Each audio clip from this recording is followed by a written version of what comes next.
vous le savez pour beaucoup, je crois, Jésus est venu maintenant depuis 15 ans donner ce qu'il appelle le message de conversion des cœurs, qui est le message de sa sainte tendresse pour notre temps.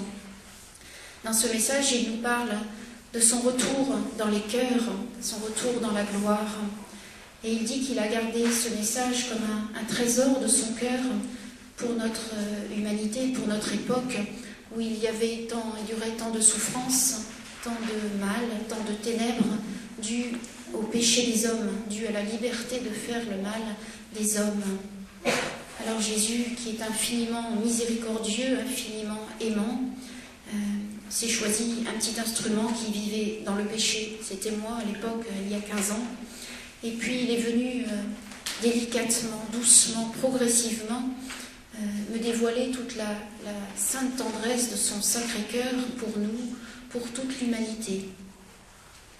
À cette époque-là, j'étais donc loin de l'Église et Jésus a dit « Je viens te faire connaître mon Sacré-Cœur. Je voudrais que tu m'aides à restaurer mon Église parce que, vois-tu, beaucoup des miens, beaucoup de catholiques ont oublié que je suis un cœur qui aime. » L'enseignement du Seigneur a été empli de douceur, empli de sa puissance d'amour, empli de sa sainteté, empli en permanence de son regard de tendresse, puisque depuis ce temps-là, il me donnait de voir son visage avec ses yeux, avec son sourire, ou de le voir aussi grave quand il était grave. Il m'a appris tout, il m'a appris le catéchisme, il m'a appris à vivre en Église, mais surtout il m'a appris à l'aimer avec le cœur. Et il m'a dit, tu vois, si je viens maintenant à votre époque, vous parler comme ça à travers une révélation privée, c'est parce que beaucoup d'entre vous ne méditent pas la parole, ne méditent pas l'Évangile. Beaucoup ont laissé ça derrière eux, et donc je viens non pas vous donner quelque chose de nouveau à travers cette révélation, mais vous donner l'amour et le goût de retourner en Église, de retourner à la parole de Dieu et surtout de la comprendre avec votre cœur. À travers ce message-là, Jésus veut une intimité profonde avec nous tous, que ce soit les petits ou les grands. Il voudrait nous enseigner à vivre en permanence dans sa sainte présence, dans sa sainte tendresse, à chaque instant, c'est-à-dire vivre sous son regard d'amour. Et ce regard-là, ce n'est pas quelque chose de surnaturel, même s'il me l'a donné à moi de manière surnaturelle, c'est quelque chose de tout à fait normal pour quelqu'un qui met Dieu en premier. C'est tout à fait normal d'avoir une relation d'amour avec notre Créateur, de l'aimer à chaque instant et de le découvrir toujours plus, puisque à celui qui mendie son cœur, eh bien, Jésus se révèle. Et il n'y a pas besoin d'être très grand, très intellectuel, très évolué pour qu'il se révèle à nous. Il faut juste le choisir en premier dans notre vie. Et alors, il va déborder de son cœur dans le nôtre pour nous révéler qui il est et pour ensuite nous faire prendre goût à sa sainte parole de la Bible, au sacrement et à la vie en Église. Le but de tout cela, c'est l'intimité avec lui, profonde, et puis se laisser de plus en plus modeler par sa sainte volonté, qui est une volonté d'amour et de bonheur, et puis devenir de plus en plus à l'écoute du Saint-Esprit, qui est porteur de tant de joie, de tant de sagesse, de tant de douceur, pour tous ceux qui veulent l'accueillir. Alors Jésus nous dit aussi que c'est le temps de son règne dans les cœurs et dans la gloire. Il faut comprendre cela comme une grande grâce, ne pas y voir une manifestation extraordinaire, mais voir le trésor que Jésus veut donner pour nous sauver du mal, pour nous sauver de la souffrance, pour nous sauver de tout ce qui risque d'arriver si l'homme ne se convertit pas. Alors il nous dit, mon règne dans les cœurs est là, qui s'installe dans les cœurs purs, aimants et doux. Ce règne s'établit avec et par Marie, qui apprend à mes petits à aimer saintement. Mon règne d'amour, de tendresse, vient dans les âmes qui ont accepté d'être purifiées de tout mal parce qu'elles m'ont choisi amoureusement. Si tu veux comprendre mon règne de tendresse, toi, âme qui m'écoute, il te faut me laisser te vider de tout bruit, afin que tu deviennes silence. Alors l'Esprit Saint se déversera en abondance sur ton cœur. Deviens silencieux et humble par amour. Chasse l'orgueil définitivement en choisissant de me connaître par soif, par feu. Car si tu ne viens pas quémander en ouvrant ton cœur à ma volonté, je ne peux rien faire. Deviens une flamme qui brûle sans cesse et joyeusement, parce que tu sais que je t'aime infiniment. Chasse le bruit de ton âme afin de m'écouter, afin de donner. Car ma sainte tendresse se délecte dans les cœurs des petits qui n'ont rien, mais s'abandonnent parce qu'ils m'adorent en vérité. Oui, tiens-toi contre mon sacré cœur, choisis de devenir amour, et je viendrai, te restaurerai et te comblerai. Car ma sainte tendresse, qui est alliée à toute la vérité de l'Évangile, mon retour dans les cœurs et la nouvelle Pentecôte vont recouvrir la terre, à travers les âmes pures, les âmes des doux et humbles de cœur. Toi, choisis-moi toujours plus amoureusement et suis-moi là où je t'emmène.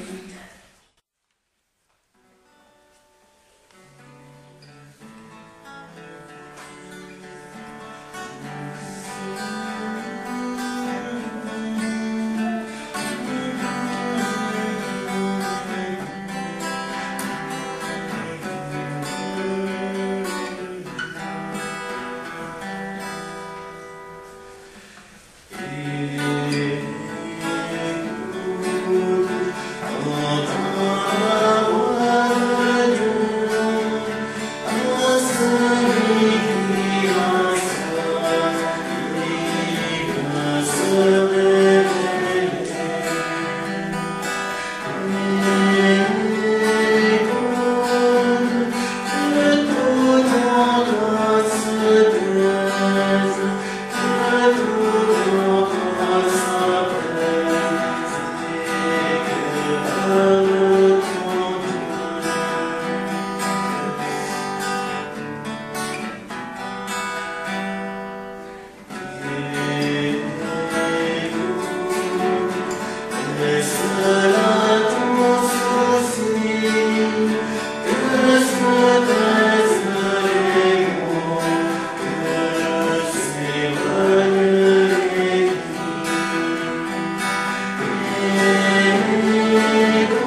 Jésus a soif de notre amour à chacun. Il a soif de notre amour parce qu'il veut nous combler, parce qu'il veut nous préférer, parce qu'il veut voir sa créature devenir de plus en plus belle.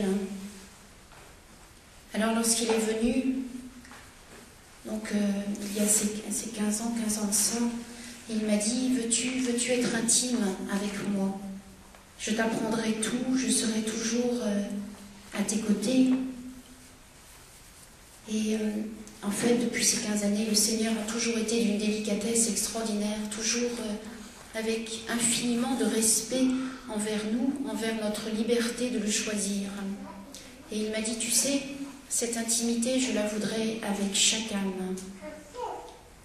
Vivre dans cette intimité, c'est passer nos journées, nos nuits, en ayant conscience du regard de Jésus sur vous à chaque instant.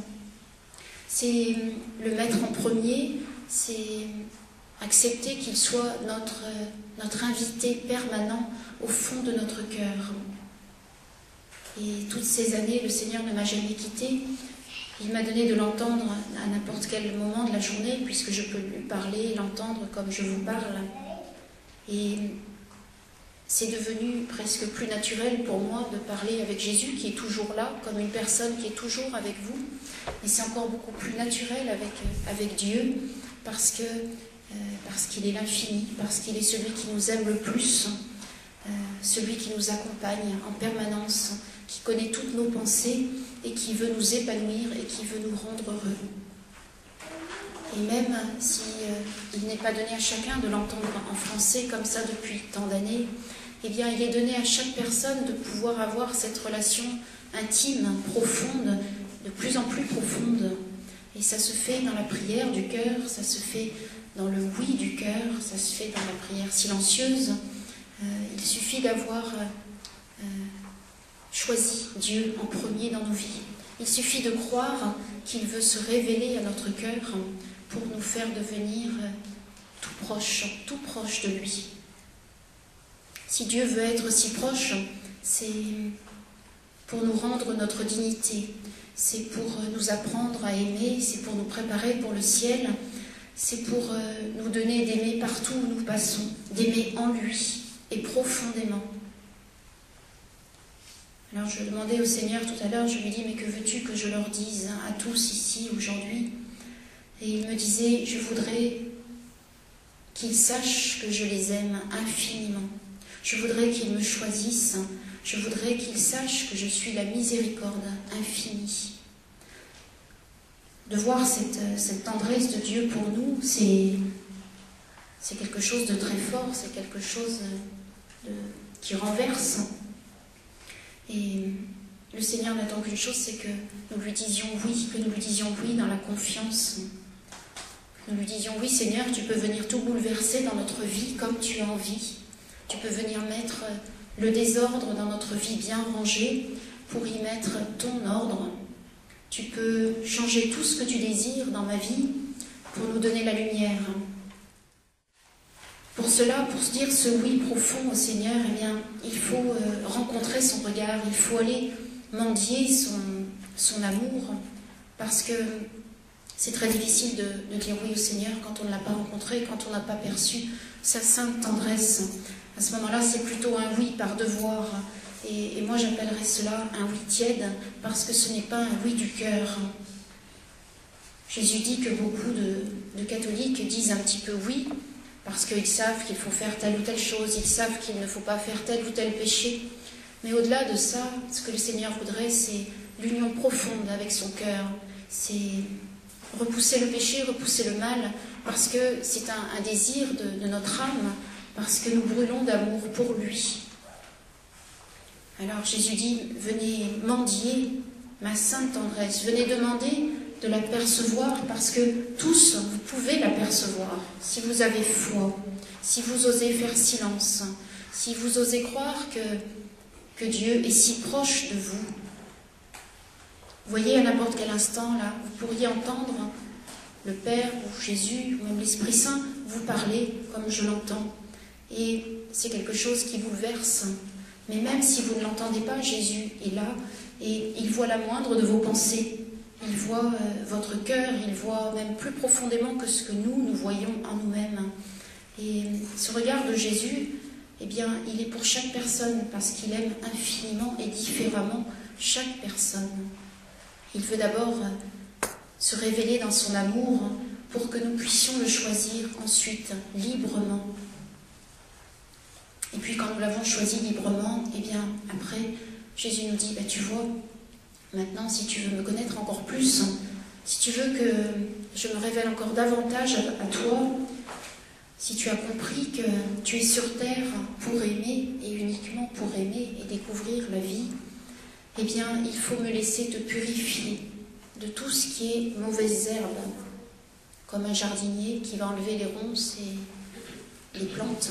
Eh bien, Jésus souhaite faire pareil avec nous, mais il ne le fait jamais en force. Mais si nous rencontrons son regard, à ce moment-là, nous voulons être débarrassés des mauvaises herbes. Et à ce moment-là, nous allons le supplier et lui dire « Jésus, purifie-moi de tout ce qui n'est pas toi, afin que je sois en paix, afin que je sois joyeuse, afin que je sois lumineuse et afin que je puisse porter la vie en abondance. » Jésus n'a pas dit quand il est venu, il n'a pas dit « précipite-toi pour te confesser ». Non, il a montré son regard, ce regard qui, je vous assure, transperce parce que vous avez l'impression que vous êtes presque noyé dedans quand Jésus vous regarde. C'est un regard d'amour, c'est un regard infiniment saint, c'est un regard très sécurisant en même temps, mais c'est un regard d'amour tel qu'il n'y en a pas sur la terre et qu'il n'y en a dans aucune créature, ici-bas en tout cas. Et quand vous avez fait l'expérience de ce regard qui peut être donné à chacun, en particulier pendant l'adoration eucharistique, eh bien à ce moment-là, vous acceptez de vous laisser débarrasser de ce qui n'est pas bon. Alors Jésus nous dit souvent, vous savez, vous êtes aveugle, et comme vous avez accepté pas mal de péchés, eh bien vous ne vous apercevez plus que ce sont des péchés.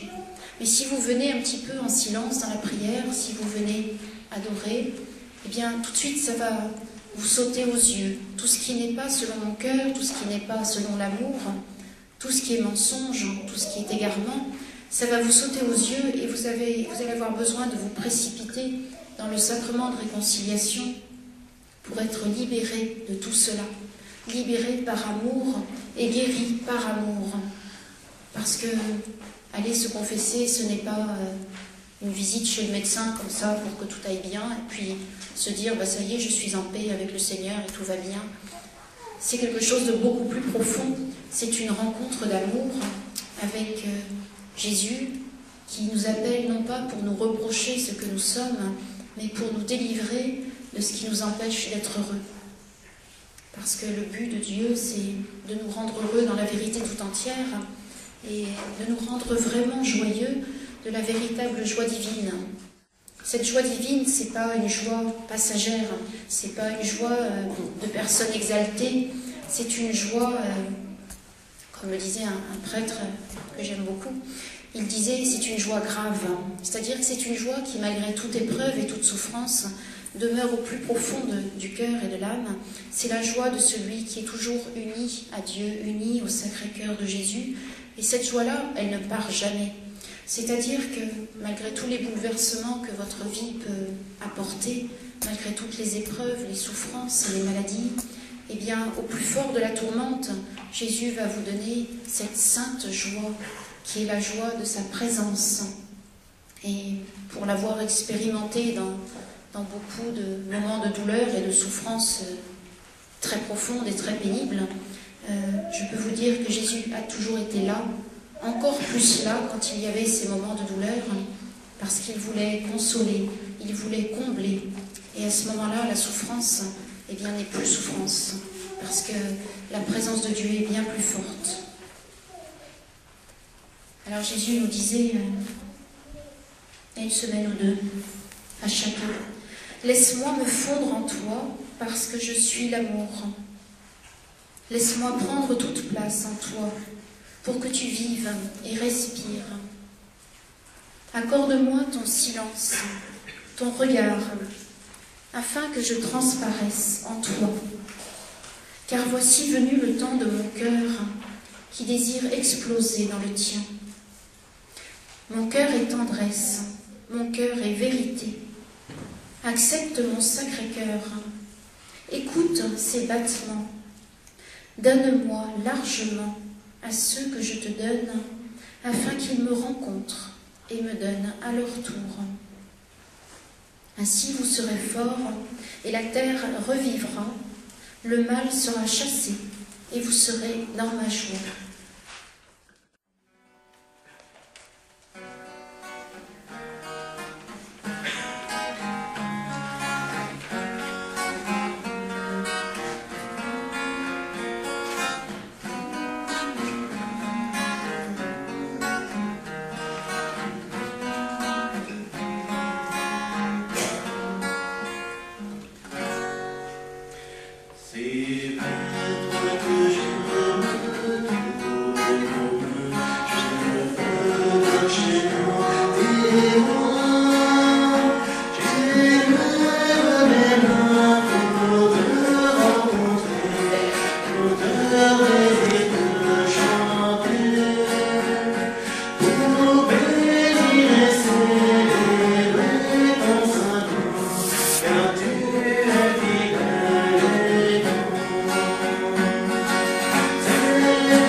Vous savez que Dieu est un Dieu jaloux par amour. Alors Jésus nous dit, eh bien, si vous voulez vivre, eh bien, acceptez que je sois premier dans votre vie. Acceptez de revenir à ce qu'on appelle le premier commandement, c'est-à-dire d'adorer Dieu avant tout. Et beaucoup peuvent penser avoir déjà choisi le premier commandement et avoir mis Dieu au centre de leur vie. Mais ce que veut Jésus, c'est être premier dans une âme embrasée du feu de l'Esprit Saint, dans une âme assoiffée, dans une âme qui brûle d'amour pour lui. Il ne veut pas être premier simplement parce que nous disons recevoir les sacrements et être de bons catholiques. Il veut être premier parce que nous sommes passionnés par son cœur. Et c'est le seul moyen de ne pas devenir tiède, de ne pas devenir amer, de ne pas devenir triste. Jésus dit souvent, je veux que vous soyez des catholiques joyeux et amoureux. Et pour avoir cette joie divine, eh bien, il faut absolument mendier cette soif de Dieu et puis le désirer sans cesse. Parce que si on désire Jésus juste un petit peu comme ça, nous allons rester dans la tiédeur en permanence. Il n'y a rien de pire que la tiédeur. parce que c'est ni oui ni non, c'est je fais à peu près bien dans ma vie et puis tout va bien comme ça. Jésus veut des âmes de feu, des âmes brûlantes, et c'est simplement lorsque nous brûlons de cet amour pour lui qu'il nous donne, si nous lui demandons, que tout va devenir simple. Parce que la vie chrétienne, la vie en Dieu, elle doit aboutir à la simplicité. J'avais mon père spirituel qui me disait depuis des années, il me disait, vous savez, Dieu est simple. Et c'est vrai que plus on avance et plus on s'aperçoit que Dieu est simple. Il suffit de l'aimer, il suffit de le choisir. Il suffit de croire qu'il peut être si proche de nous, à chaque instant, qu'il veut bien tout écouter de nos prières et qu'il n'a qu'un but, c'est nous épanouir dans la vérité tout entière. Alors, vous savez, Jésus, il est infiniment délicat et il nous dit jamais tu dois faire ceci, tu dois faire cela. Il nous dit veux-tu me mettre en premier? Veux-tu me contempler pour que je te nourrisse? Veux-tu vivre de mon Saint-Esprit pour que toutes tes journées soient illuminées par la joie et la paix? Veux-tu faire ma volonté? Faire la volonté de Jésus ou de Dieu, ce n'est pas à la portée de celui qui n'aime pas, parce qu'à ce moment-là, la moindre épreuve va nous arrêter. Mais par contre, si nous brûlons d'amour pour Dieu, si nous comptons sur sa grâce en permanence, grâce à celui qu'on a donné, eh bien Dieu va nous donner de faire sa sainte volonté. Et ce sera une sainte volonté qu'on accomplira vraiment dans le sourire, joyeusement, et non pas tristement. Combien de fois le Seigneur dit, tu sais, je suis fatigué de tant d'âmes qui disent me suivre et qui sont tristes, qui sont inquiètes, qui sont tourmentées, qui ne sont pas en silence. Il me dit, tu sais, ce n'est pas un signe de vie en Dieu. Le signe de la vraie vie en Dieu doit être la paix, la joie, la tranquillité d'âme. Mais tout ce qui est bruit, tout ce qui est bavardage, tout ce qui est signe extérieur, toutes ces choses-là, ça ne vient pas d'une vie profondément vécue en lui. Alors, Jésus nous dit, votre conversion profonde, elle vous appartient. C'est si vous la choisissez d'un cœur sincère que vous l'aurez. Et cette conversion-là, elle vous apportera beaucoup de fruits parce qu'elle vous donnera de vivre déjà en premier. Et puis, elle fera vivre tous vos proches, tous ceux que vous croiserez, tous ceux pour lesquels vous prierez. Si nous sommes intimes avec Dieu, eh bien, c'est grâce à cette union profonde qu'il va sauver des âmes, même des âmes que nous ne connaissons pas. Les âmes pour lesquelles nous prions, mais aussi les âmes au bout de la Bretagne, au bout de la France ou au bout de la terre. Ce n'est pas tellement nos actes qui vont sauver les âmes, c'est notre relation d'amour profonde avec le Seigneur.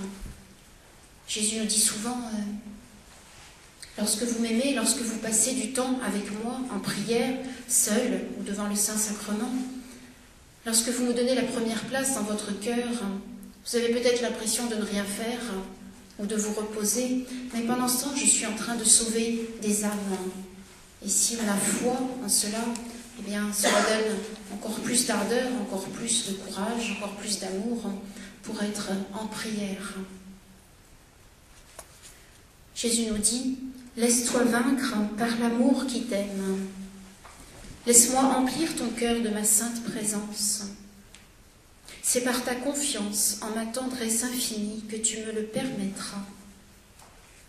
Je suis l'amour, incompris, chassé parfois par des âmes qui se disent miennes. Toi, laisse-moi me fondre dans ton cœur. Tu me connaîtras davantage, aimant que je te dévoile mon sacré cœur, si empli de sagesse et de vérité. J'ai le désir de me communiquer à tous mes petits, pour qu'ils me rejoignent, devenant des fleurs parfumées dès ici-bas, rayonnant, sauvant le monde par leur présence au sein du monde. Oui, vraiment, je te le dis, seule l'union à mon cœur peut sauver, empêcher la dévastation de la terre, parce que c'est votre amour qui rachète et sauve. Mes petits, venez davantage dans le silence, contemplez votre Dieu 3 fois saint, qui brûle d'irriguer votre terre pour en chasser le mal. Venez, adorez et soyez joyeux, car je viens. Jésus nous dit qu'avec son retour dans les cœurs et dans la gloire, il y aura aussi ce temps d'avertissement qui a été annoncé déjà, je crois, à Fatima et en d'autres endroits, où nous verrons, chacun verra la croix lumineuse du Seigneur dans le ciel. Et Jésus nous dit, au moment où toute l'humanité verra cette croix dans le ciel dessinée, eh bien chacun verra son âme avec le regard de Dieu, chacun verra le bien qu'il a fait et le mal aussi qu'il a fait. Et avant que ce temps arrive, qui sera un temps de douleur pour les cœurs endurcis, eh bien je voudrais que vous vous rendiez compte de l'urgence de la conversion et que vous portiez l'amour à vos frères, que vous portiez la vérité, que vous osiez témoigner, que vous osiez être vivant, que vous osiez défendre la Sainte Église catholique contre tous les égarements, contre toutes les erreurs que l'on peut entendre. Et ça, le Seigneur dit, c'est votre mission à chacun, de ceux qui veulent ouvrir leur cœur, qui veulent être intimes avec Dieu, c'est votre mission de défendre la vérité tout entière. C'est votre mission d'oser vous élever contre ce qui n'est pas de Dieu et de le faire par amour. Parce que le véritable amour, nous dit souvent Jésus, ce n'est pas acquiescer au mal que vous entendez, ce n'est pas dire oh je vais prier pour telle ou telle âme parce qu'elle est dans l'erreur et puis Dieu s'en arrangera. C'est oser parler en vérité parce que il faut faire à l'image de Marie. Vous savez, Marie, quand elle voit une âme qui est dans le péché, eh bien, elle va l'arracher quelquefois avec fermeté pour ne pas qu'elle se noie. Alors, nous devons faire pareil. C'est ça notre véritable amour. Si vous aimez vraiment quelqu'un, eh bien, vous allez tout faire pour l'arracher à l'égarement, à l'erreur et au mal. Et à ce moment-là, nous n'avons pas peur de dire la vérité parce que Dieu va sauver de cette manière-là, même si ce n'est pas tout de suite. Puis il nous dit, Jésus, qu'à notre époque, il a besoin de beaucoup de petits apôtres qui soient courageux, qui soient forts, qui soient solides et qui osent défendre son Sacré-Cœur et défendre son Église.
La prière constante, c'est tout partager de chaque instant, de chaque minute avec lui, avec l'aide de Marie, bien sûr.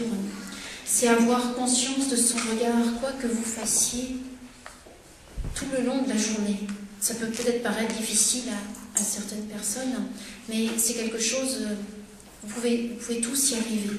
D'avoir conscience de ce regard, conscience de sa présence. Même si vous ne l'entendez pas, Jésus peut se révéler infiniment à votre cœur, à votre âme, pour que vous le perceviez.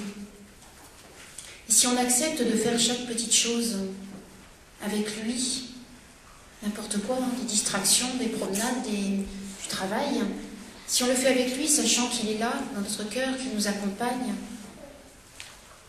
qu'il sait ce que nous pensons, ce que nous allons faire, si nous lui demandons conseil pour tout, eh bien peu à peu, il va révéler sa présence davantage en vous. Et alors il sera en permanence à vos côtés, mais encore plus qu'une personne humaine. Vous vivrez unis à lui, c'est ce que Jésus a appelé une fois l'union transformante. C'est-à-dire tellement unis que nous ne sommes plus un, nous ne sommes plus deux, mais un. Et c'est cette intimité-là, c'est cette profondeur-là que Jésus voudrait avoir avec chaque âme. La prière constante, c'est accepter que Dieu soit présent en tout ce que vous faites. Accepter de le regarder avant de prendre des décisions. Accepter de se mettre en route. Accepter de lui donner beaucoup de silence aussi. En plus de la prière vocale pour nous mettre en sa présence. Il veut nous amener à la prière silencieuse, la prière contemplative.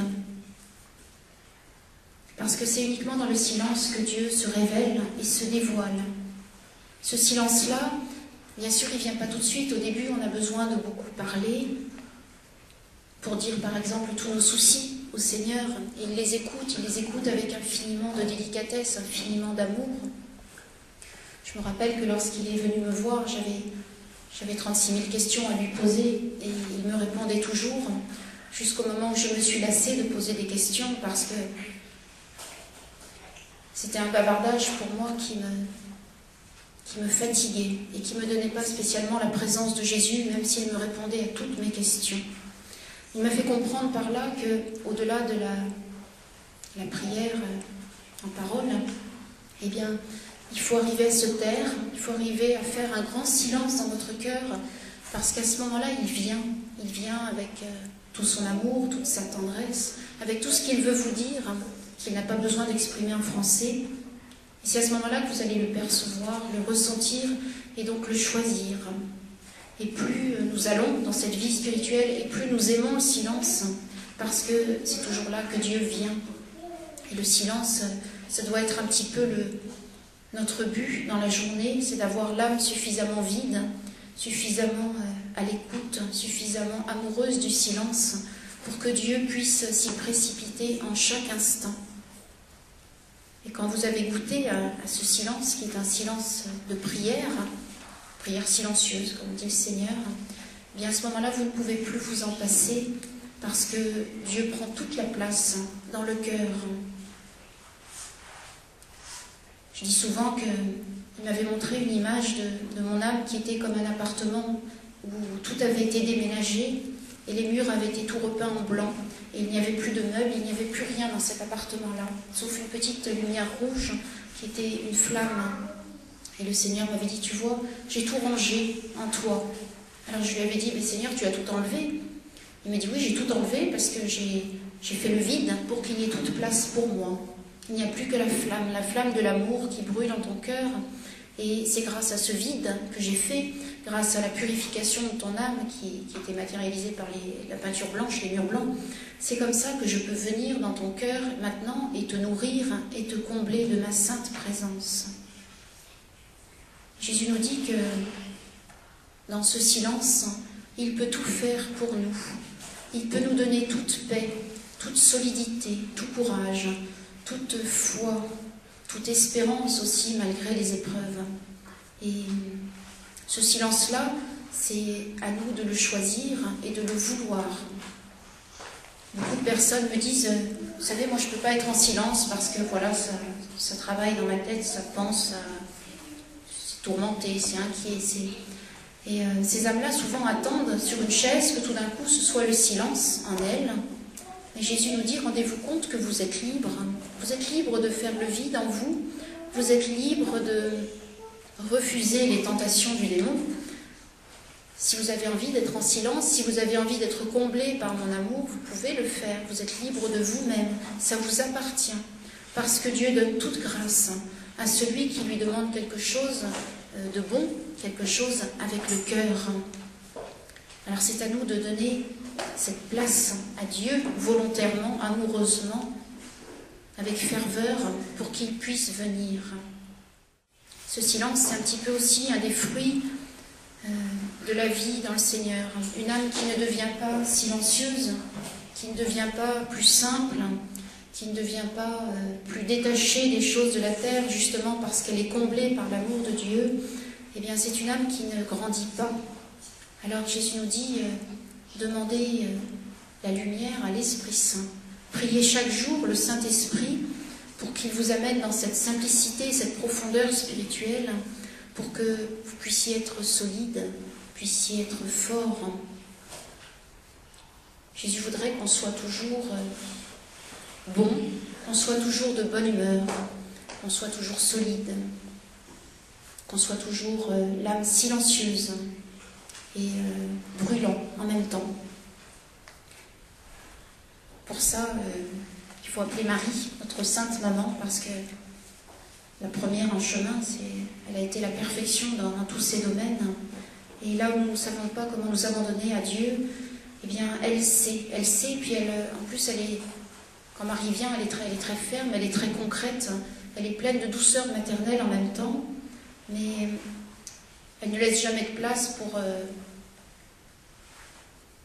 pour les compromis, elle ne laisse jamais de place pour les choses qui ne sont pas saintes, qui ne sont pas véritables. Alors elle est tellement claire, Marie, qu'elle nous dit tout de suite, bah, tu fais ci, tu fais ça, tu ne vas pas là, tu fais silence, Chaque fois qu'elle est venue me voir, c'était toujours clair et limpide, et surtout sans détour. Et celui qui veut vraiment être comblé par le Seigneur, eh bien, il doit être sans détour aussi. Il ne doit pas faire de compromis avec le mal, parce que même un tout petit compromis qui peut vous paraître tout minuscule, eh bien, c'est comme un œuf de vipère qui vient dans notre cœur. Et comme dit Jésus, bah, l'œuf de vipère, il grandit. Puis un beau jour, ça devient une belle vipère dans l'âme qui mord et contre laquelle nous ne pouvons plus grand-chose.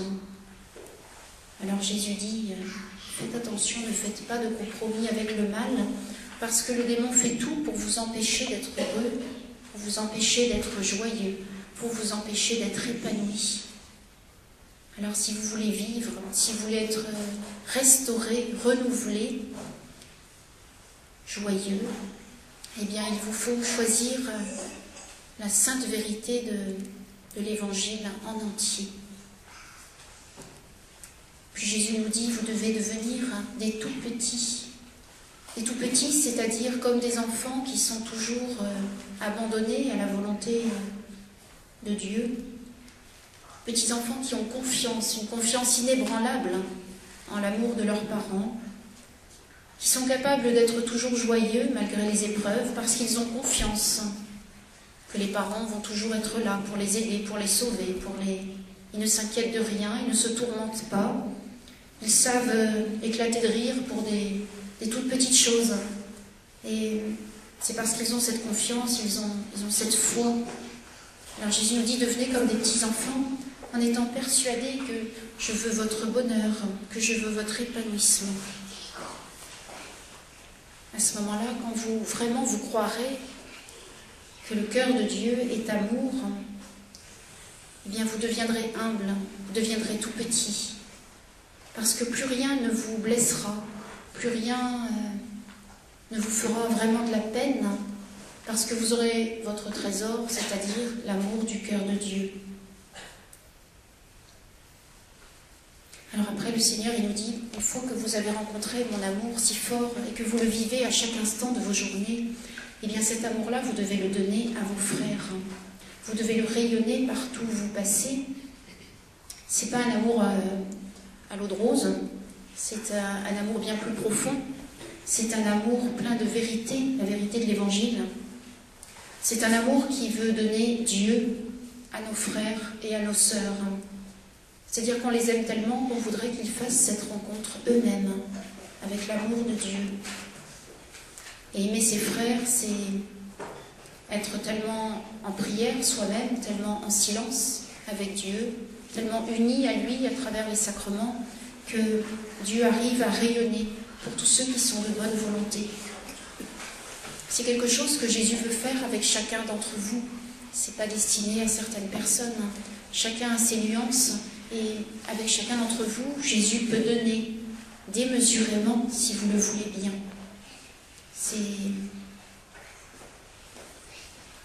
Jésus nous dit, vous devez être chacun comme des petites lumières, des petits phares. Et plus il y aura de lumière, plus il y aura de personnes qui vivront dans mon cœur de tendresse, et bien plus vous irradierez, plus cette lumière, elle recouvrira la terre et préparera mon retour dans les cœurs et dans la gloire.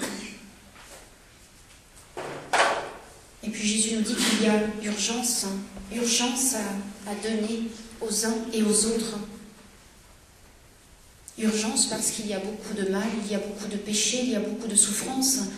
Et Jésus nous dit, ne vous découragez pas, ne vous désespérez pas, mais au contraire, soyez joyeux, parce que tout ce mal, c'est aussi un signe de sa fin. C'est-à-dire que le démon est tellement à l'œuvre qu'il signe un petit peu il montre que c'est la fin pour lui.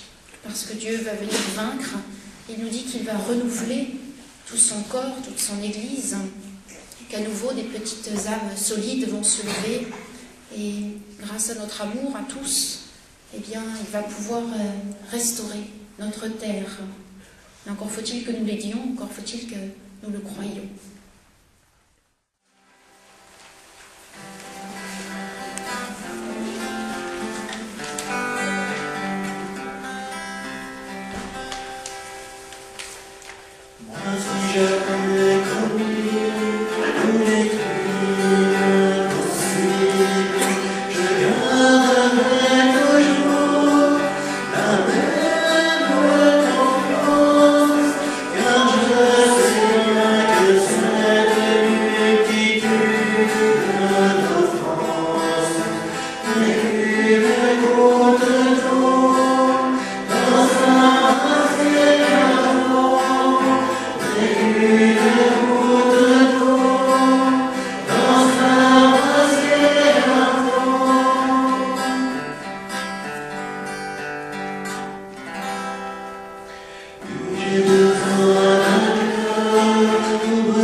Toute nos justices, nous pouvons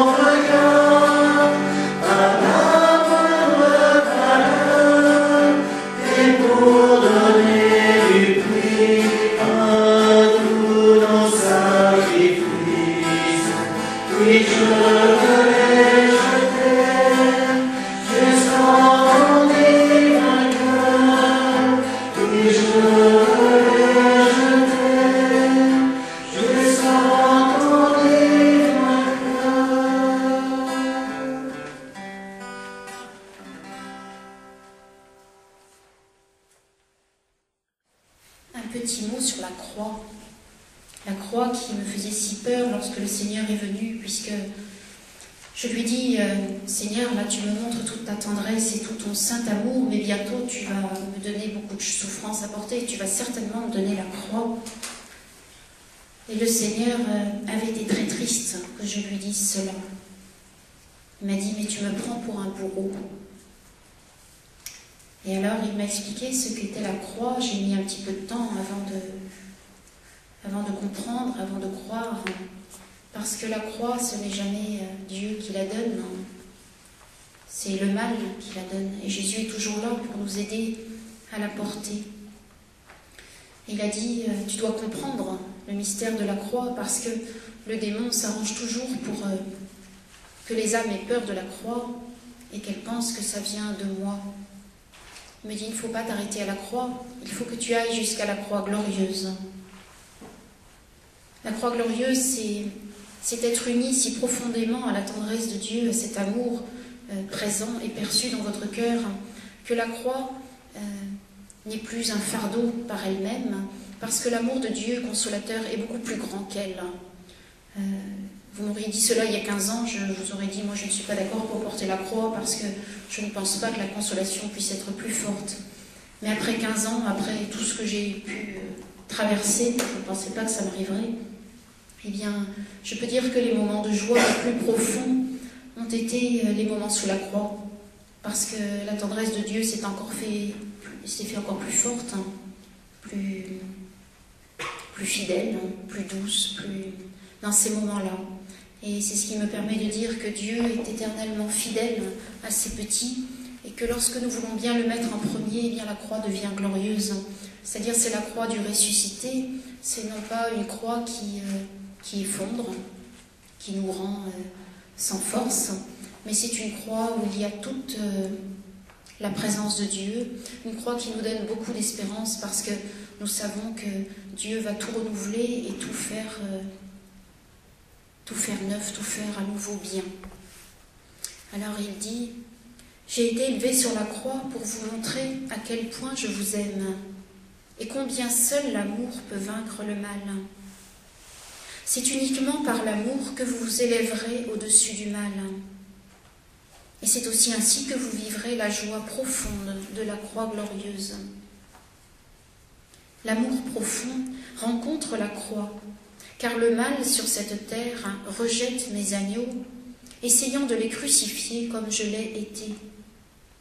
Mais avec ces croix rencontrées dans vos vies, vous connaissez également ma gloire, gloire de l'amour, qui demeure amour et qui vainc tout mal. Car aucun démon ne peut supprimer l'amour, alors que l'amour éteint tout mal. Ma croix est glorieuse, car elle ouvre les portes à la plénitude de la vie, sur terre comme au ciel. Elle est accompagnée de bonheur pour l'âme qui l'accueille humblement, car je ne vous abandonne jamais sous vos croix. Heureux êtes-vous lorsque vous subissez calomnie et persécution, car l'amour de votre cœur vous élève au-dessus du mal, vous donnant de le vaincre, quelles que soient les apparences. En aimant ceux qui sont cause de croix, vous connaissez le bonheur profond de mon intimité, et vos croix deviennent glorieuses, accompagnées d'une multitude de grâces pour vous et pour vos frères. J'ai vaincu le mal par amour, et c'est ainsi que vous devez faire. Avance donc joyeusement, aimant chacun autour de toi, clamant ma parole de tendresse et de vérité, et que rien ne t'arrête, ni personne, car je suis avec toi chaque jour, chaque instant de ta vie. Il faut savoir aussi que lorsque on est sous la croix, c'est-à-dire qu'il y a une épreuve qui tombe, eh bien, Le démon qui sait à quel point Dieu peut nous consoler, nous donner la joie, va tout faire pour mettre révolte et rébellion dans notre cœur afin que nous ne soyons pas consolés. Alors, soyez sûrs que ce n'est jamais Dieu qui veut les croix, ce n'est jamais Dieu qui donne la souffrance, la maladie ou la mort, ce n'est que le démon qui peut le faire à cause des péchés de l'humanité, puisque chaque fois que nous faisons le mal, eh bien, nous lui donnons du pouvoir pour faire des guerres, des maladies, tout ça.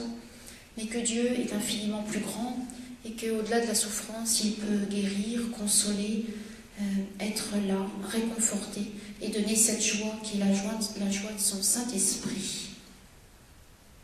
Alors Jésus nous dit que toutes vos croix deviennent glorieuses, qu'elles me permettent de vous unir encore plus profondément à moi, dans ma sainte tendresse, et à la joie que vous aurez dans le cœur, eh bien, vous verrez que là est le chemin de vie, le chemin de vérité. Et puis sachez que Jésus ne laisse jamais une âme sous la croix. Il vient toujours relever, redresser, renouveler. C'est sa victoire, il nous a racheté tellement cher qu'il est en droit de le faire. Et même s'il doit permettre les souffrances et les épreuves, eh bien, il est toujours là pour les arrêter, toujours là pour solutionner, toujours là pour renouveler quand le moment est venu pour cela. Voilà. Et puis le Seigneur voudrait ensuite, quand on a accueilli son cœur de cette manière-là, quand on a décidé de le mettre en premier dans notre vie, il voudrait que tout ce qui n'est pas bon en nous, dans notre caractère, dans notre personnalité, dans nos nuances, tout cela soit purifié, tout cela soit combattu, parce qu'il dit, vous avez bien des choses qui sont une barrière à mon amour. Ces choses, c'est l'amour-propre, c'est l'orgueil, c'est l'égoïsme, c'est la jalousie, c'est la mélancolie, c'est, qu'est-ce que je pourrais vous dire, tout ce qui est source de mal, source de relations difficiles, de relations impures même, toutes ces pensées qui sont dans notre tête et qui sont mauvaises parce qu'elles nous poussent à la rébellion, elles nous poussent à la révolte, elles nous poussent à faire du bruit dans notre tête. Jésus nous dit tout cela, vous devez le combattre, vous devez devenir tellement amoureux de mon cœur qu'il n'y a plus de place pour tous ces péchés-là. Vous devez aimer le silence, vous devez être tellement fort dans mon Sacré-Cœur que plus rien de ce que peuvent dire les âmes auprès de vous ne vous touchera, parce que votre amour sera plus grand, parce que vous saurez que vous avez l'ami fidèle, c'est-à-dire Jésus, et donc à ce moment-là, plus rien ne vous touche. Si on compare un petit peu à une relation humaine, si par exemple vous avez été amoureux ou si vous l'êtes, eh bien quand vous vous sentez profondément aimé d'une personne, à ce moment-là, si d'autres personnes passent à vos côtés et vous font des réflexions mauvaises, ça va passer sans vous blesser, parce que votre cœur sera consolé par l'amour de ses proches. De la même manière, si vous avez le cœur qui vit vraiment en Jésus et en Marie, eh bien, plus rien de ce qui se passera ou de ce qui vous sera dit ne vous blessera. Si vous êtes encore blessé par des paroles extérieures, si vous êtes encore dans la révolte ou dans la rébellion, nous dit le Seigneur, c'est parce que vous n'êtes pas encore proche de mon cœur. C'est parce que vous n'êtes pas encore purifié des mauvaises herbes. Et le but de la vie en Dieu, de la vraie vie en Dieu, c'est que plus rien de tout cela, ces histoires d'amour-propre et d'orgueil, plus rien n'est d'importance, plus rien n'est de place dans notre âme. Et à ce moment-là, je vous assure qu'on a vraiment la paix en tout instant dans le cœur. On a toujours cette joie profonde de la présence de Dieu. Et à ce moment-là, Dieu peut nous utiliser, peut faire son œuvre en nous. Alors il nous dit, le Seigneur, il nous dit, chacun, vous devez oser regarder votre âme, regarder votre cœur, regarder votre vie, et savoir que tous ces pièges du démon, que sont l'orgueil, la vanité, l'amour-propre, surtout, c'est le pire poison de l'âme. Tout cela, c'est le démon qui vient parce que vous le laissez faire, et il vient pour vous rendre malheureux. Jésus qui nous veut tellement heureux, qui nous veut tellement dans sa sainte douceur, et dans son sourire aussi, parce qu'il est plein d'humour, il est plein de tendresse souriante pour tous ces petits. Eh bien, il nous dit, débarrassez-vous de tout ça, pour que vous puissiez vivre, et que vous puissiez, à votre tour, aimer les autres. Et puis, ensuite, le Seigneur nous dit, c'est quand même le fond de son message, venez adorer. Venez dans l'adoration eucharistique, venez me contempler dans le très saint sacrement. Parce que dans le saint sacrement, Jésus dit, je suis là, je suis entièrement là avec mon corps. Et ce n'est pas pareil de regarder Jésus derrière la porte du tabernacle et le regarder dans l'ostensoir devant nous. Et Jésus dit, c'est un petit peu comme si vous parlez à quelqu'un par téléphone. Quand vous aimez bien cette personne, vous préférez la voir en face.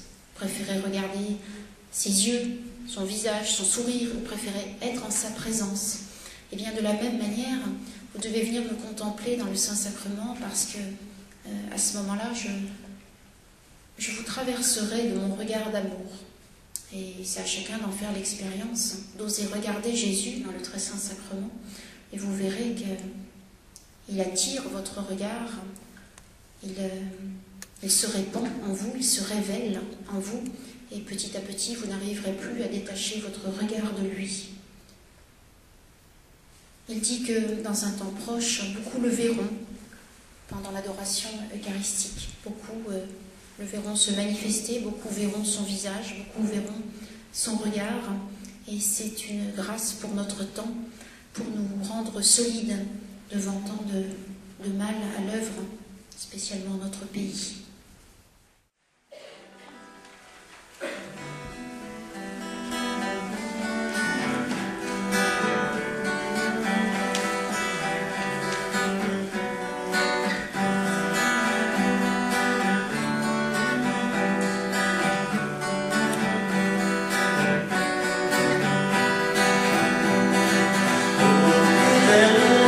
De toi dépend la vie du monde.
prière et des âmes de louange, et que tous nous ayons dans le cœur de chanter chaque jour. Il me dit souvent, tu sais, les anges chantent dans le ciel, et comme je serais heureux si dans votre cœur vous aviez envie, souvent, très souvent dans la journée, de chanter, parce que lorsque vous louez, lorsque vous chantez, vous me permettez de répandre beaucoup de grâce sur l'humanité. Chaque fois que vous avez envie de chanter, ça veut dire que la vie est venue en vous, que vous avez laissé le Saint-Esprit venir dans votre cœur et dans votre âme. Et il nous dit, réveillez-vous, réveillez-vous à mon saint amour, que vous puissiez être des âmes de louange, des âmes toutes simples, des âmes ferventes, des âmes brûlantes, des âmes qui chantent et qui prient toujours dans la joie malgré les épreuves.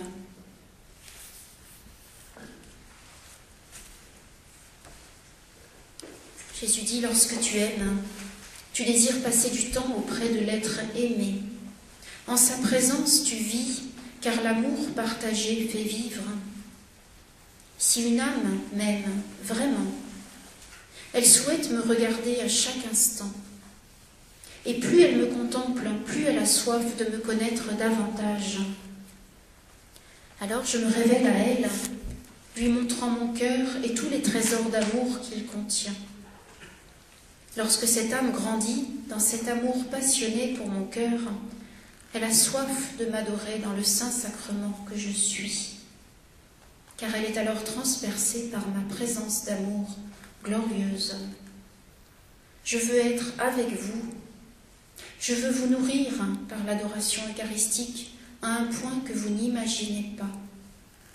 Je suis l'amour qui se montre à vos yeux, et c'est ainsi que je reviendrai. Ose dire à mon peuple d'adoration eucharistique. En ma présence, dans le silence, vous me connaîtrez.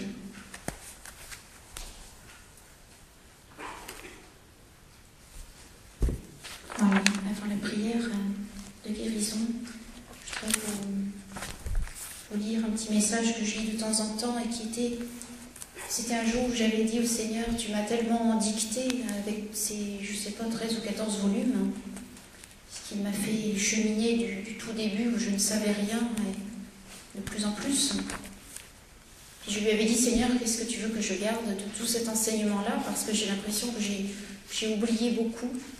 Alors il a fait un résumé qui s'appelle Amour. Alors il dit, aime et tu trouveras la vie. Aime et tu guériras de toute infirmité de ton esprit. Aime et tu rayonneras. Aime et goûte alors ma sainte tendresse. Aime et tu t'abaisseras de plus en plus. Car Dieu aime les petits qui se donnent à lui par amour, acceptant sa divine volonté avec joie. Dieu est fidèle éternellement aux amoureux de son cœur, qui le contemplent avec joie. Dieu donne sans compter à ceux qui s'abaissent dans le sourire. Qui que tu sois, choisis l'amour qui seul te donnera vie. L'amour, c'est donner son cœur joyeusement. Alors, par l'Esprit Saint, tu jubileras. Mais si tu n'aimes pas, tu te perdras, car qui n'est pas avec moi est contre moi. Dieu seul porte la vie. Vous voyez, dans ce petit message que Jésus avait donné, il a mis la joie et le sourire à je ne sais pas combien de fois, mais de nombreuses fois, pour nous dire que la joie divine, c'est vraiment le fruit de la vie en Dieu. Alors, ça doit être un signe pour nous. Est-ce que nous avons l'âme joyeuse? Est-ce que nous avons l'âme toujours en paix à chaque instant de la journée, malgré les épreuves? Et si c'est le cas, eh bien c'est que l'Esprit Saint a pris la place en nous pour nous conduire. Et c'est ça ce que Jésus veut vous donner à tous. C'est cette paix-là, c'est cette joie-là, c'est cette union qui lui permet de sauver. Et puis il nous dit, contemple-moi toujours si amoureusement, car mon regard veut emplir le tien. Contemple-moi pour laisser mon sourire venir en toi. sourire de ma tendresse pour les cœurs purs. Chaque fois que tu viens contre mon cœur, mon amour déborde sur tes frères à cause de ton union profonde avec moi. Glorifie le Père par ton abandon au Sacré-Cœur de son Fils, dans la toute petitesse. Glorifie le Saint-Esprit en le laissant couler en toi pendant que tu es avec moi. Et glorifie-moi par ta confiance, car je suis celui qui renouvelle tout pour toi. Sois tout proche, sois intime avec moi, plus encore. C'est mon règne de tendresse qui veut grandir en toi pour te faire vivre, pour que tu répandes mon amour auprès de tous. Ainsi, je sauverai les âmes de l'aveuglement et de la mort spirituelle. Même si tu ne vois pas toutes ces âmes que je sauve, crois fermement que par l'échange de nos regards, par ce silence amoureux, je sauve un peu partout, là où tu me le demandes. Jésus nous dit, quand vous priez, ayez foi. Quand vous priez avec le fond de votre cœur pour sauver les âmes. Pour autre chose, ayez foi, même si vous ne voyez pas tout de suite, parce que Dieu fait des merveilles, mais il demande cette foi-là.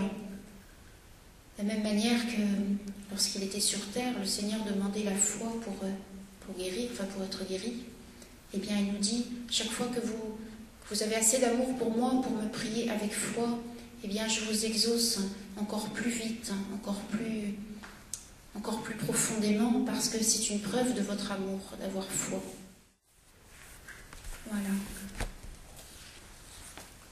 Je pense que vous savez tous que le Seigneur avait demandé de créer des groupes de prière, des messagers de la tendresse de Jésus, qui sont 160 à peu près maintenant en France et à l'étranger.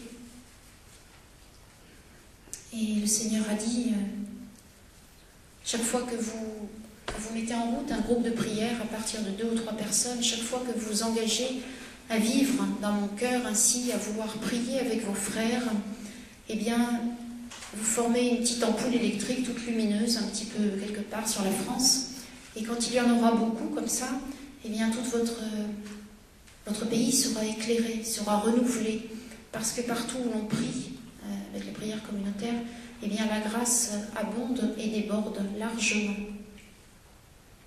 Alors, ces groupes de prière-là, ce sont des personnes qui veulent vivre de l'intimité profonde avec Jésus, avec Marie, de cette intimité silencieuse, qui veulent découvrir sa sainte tendresse et se laisser modeler par elle, qui veulent ensuite la rayonner partout où elles passeront. Alors, il y a un chapelet, il y a un temps de louange, il y a un petit passage de la Bible et un message pris dans les différents volumes.